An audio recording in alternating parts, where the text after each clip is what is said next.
I'm starting to ask a lot of questions, and a lot of other people are starting to ask a lot of questions about why so much priority is being given to the COVID virus. Why is our news full of the COVID virus? Is it really as bad as what we're being told?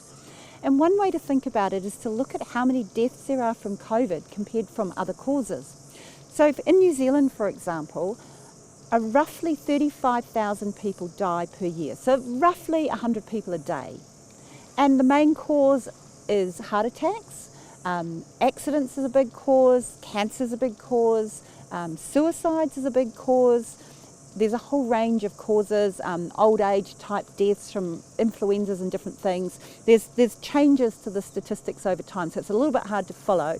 And what's been happening most recently is anything that's related to COVID, suspected COVID, whether or not it's the cause of death, if it's a cause or a suspected to be present during death, that goes down as a COVID death in New Zealand and around the world under the UN guidelines. So we're getting quite a bit of distortion in our figures, but even looking at the number of COVID deaths we've had, 14 deaths, say we've been looking at COVID for the last couple of months, so 60 days, that is 6,000 deaths in that time in New Zealand. And of that, 14 have been from COVID, reported as COVID. Some of those are debatable. In some cases, the families are questioning whether that was even the cause at all. But even you say 14, absolutely minuscule percentage.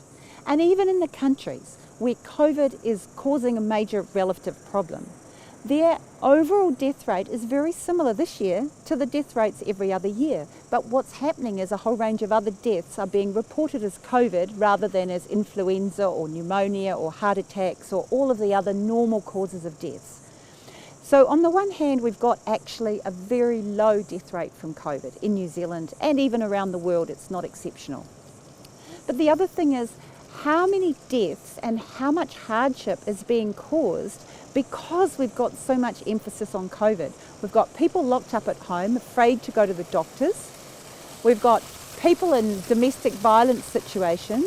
We've got people, suicide. What's happening with suicide from the mental health harm while people are losing their jobs and they're seeing their bank balance go backwards? What's happening when they're learning that their job is not going to go and be there when they come out of home lockdown? There's so many other factors, and what my concern is that there's been no proportionality in the response. We've put all our eggs in the COVID basket and we're not looking at anything else. So on the one hand, we're focusing so much, it's become so overwhelming for us that we are ignoring all of the other harm that that response is causing. And we're also ignoring the forward-thinking opportunities about what this can offer.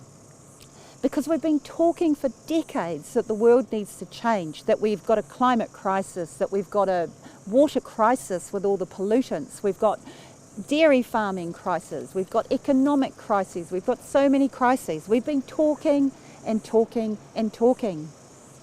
Well, now the change that we've all been saying we needed is here. Our lives have changed. Now what we need to focus on is what do we want next? What do we want New Zealand to be like when we come out of lockdown? What do we want? What sort of future do we want for our children, for our grandchildren? Do we want to go back to the old pharmaceutical way, the old way where we're units of currency for corporations? Or do we want to take back our lives, our control, our freedoms? And do we want to start to focus on creating healthy communities, diversity, people that can enjoy their lives in different ways, work together, spend our weekends in our gardens, in our community gardens and farmers markets, and have a much more self-sufficient lifestyle?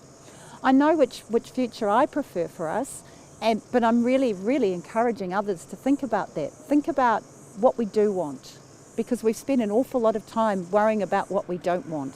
So it's time for change.